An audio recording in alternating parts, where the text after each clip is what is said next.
गुरुर्ब्रह्मा गुरुर्विष्णु गुरुर्देव महेश्वर गुरुर्साक्षात् परं ब्रह्म तस्मै श्री गुरुवे नमः। वक्रतुंड महाकाय सूर्यकोटि समप्रभ निर्विघ्नं कुरु मे देव सर्वकार्येषु सर्वदा। मनोजवं मारुततुल्यवेगं जितेन्द्रियं बुद्धिमतां वरिष्ठं वातात्मजो नरयोत्तमुख्यं श्रीरामदूतं शरणं प्रपद्ये श्रीरामदासं शरणं प्रपद्ये। रामे रामेति रामेति रमे रामे मनोरमे सहस्रनाम ततुल्यं राम नाम वरानने।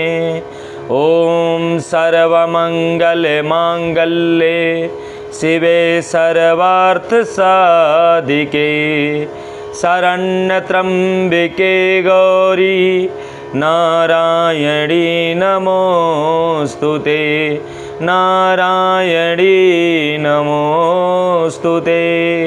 या देवी सर्वभूतेषु बुद्धिरूपेण संस्थिता नमस्तस्यै नमस्तस्यै नमस्तस्यै नमो नमः।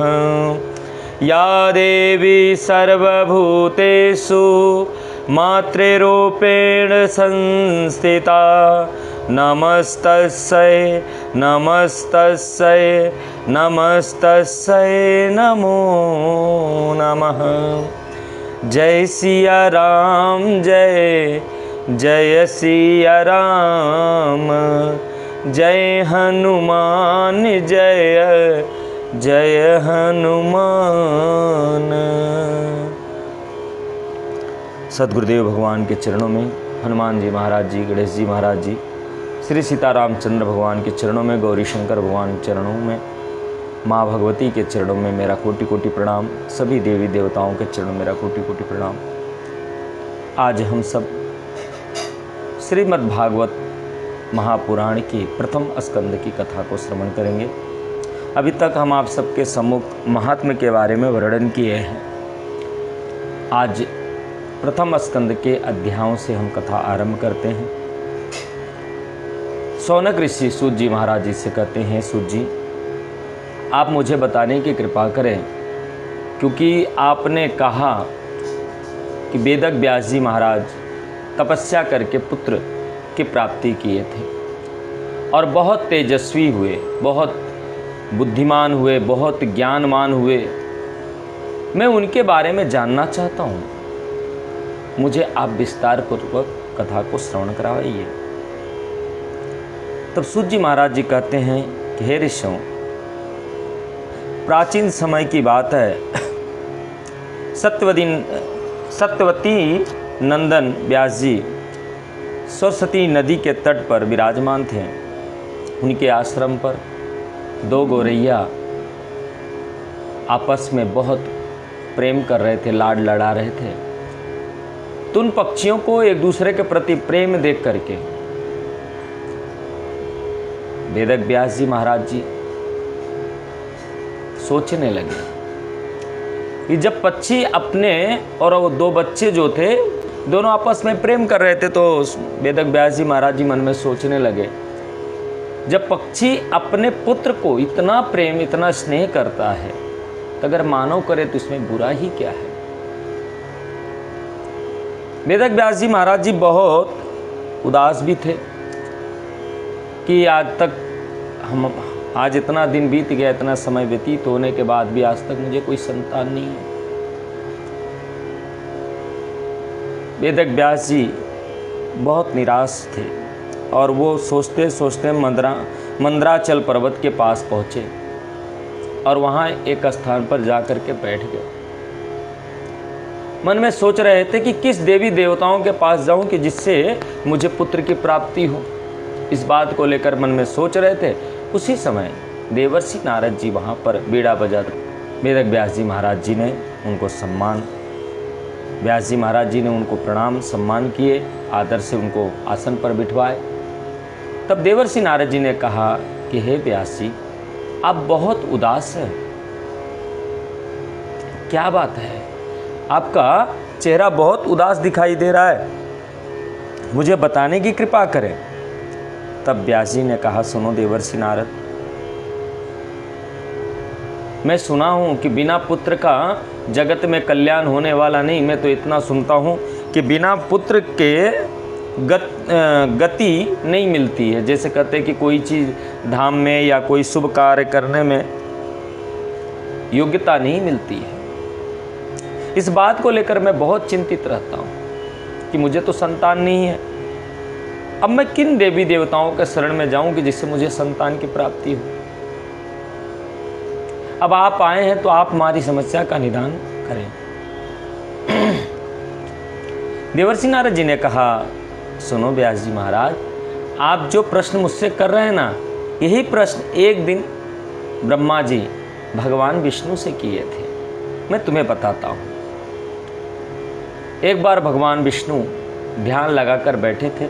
उसी समय ब्रह्मा जी पहुँचे। भगवान से मिलने की या दर्शन करने की इच्छा थी। तो जब ब्रह्मा जी भगवान के पास पहुँचे, उस समय भगवान नारायण ध्यान लगाकर बैठे थे। तो ब्रह्मा जी ने पूछा कि प्रभु, आपके आदेशानुसार मैं जगत का सृष्टि करता हूँ। आपके आदेश से शिव जी संहार करते हैं और आप स्वयं पालन करते हैं। अगर आप चाहते तो तीनों कार्य आप स्वयं कर सकते हैं। और आप किसका माने ध्यान करते हैं? मैं तो आपसे बड़ा किसी को जानता नहीं। आप मुझे बताने की कृपा करें कि आप किसका ध्यान करते हैं। भगवान नारायण कहते हैं, हे ब्रह्मदेव, आप पूछे मैं किसका ध्यान करता हूं। हम सबसे भी बड़ा कोई है। मैं आपको बताता हूं वो कौन है, जिनके आदेश से हम सारे कार्य हम सब मिलकर के करते हैं। एक बात तो आपको पहले ही पता होगा, बहुत पहले की बात है कि हमारे कान के मल से 2 राक्षस उत्पन्न हुए थे, जिसका नाम था मधु और कैटव। दोनों राक्षसों का वध करने के लिए माँ भगवती की कृपा से ही हम दोनों का वध कर पाए थे, जो आपको मारने के लिए दोनों राक्षस आए थे। और एक बात तो और आपको याद होगा कि जब हम युद्ध करते करते जब थक गए थे तो हमारा सिर धड़ से अलग हो चुका था। तो उस समय आप सब मिल करके मुझे घोड़े का सिर लगाए थे, तो भी माँ भगवती की कृपा से ही सब संपन्न हुआ था। और माँ भगवती से बड़ा इस जगत में कोई और नहीं है, इसलिए मैं उनका ध्यान कर रहा था। तब ब्रह्मा जी को शांति मिला। ब्रह्मा जी ने कहा, प्रभु आप मुझे बताए, इसलिए मैं आज हमारे मन में जो बात को लेकर के बात बीच बीच में खटक हो रही थी, तो आपने हमारे समस्या का निवारण कर दिया।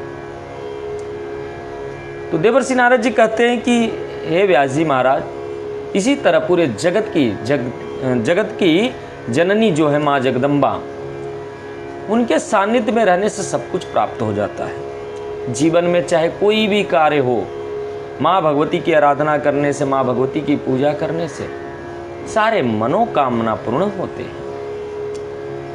मैं आपको एक सुझाव देता हूँ, आप भी कहीं शांत स्थान पर बैठ करके माँ भगवती का ध्यान और वंदन और पूजा करो। माँ के नाम के मंत्रों का उच्चारण करो। जब माँ भगवती की कृपा हो जाएगी, अपने मन की बात जो है माँ भगवती के सम्मुख कहिए, जिससे आपको पुत्र की प्राप्ति होगी। तब व्यास जी महाराज जी देवर्षि नारद जी को प्रणाम करके उनसे विदा लेकर के व्यास जी महाराज पर्वत के पास के एकांत जगह पर बैठ करके माँ भगवती की तपस्या में लीन हो गए। मैंने आप सबको प्रथम स्कंद का प्रथम अध्याय का कथा सुनाया। मैं अपनी वाणी को विराम दूंगा। जय श्री राम, जय माता दी।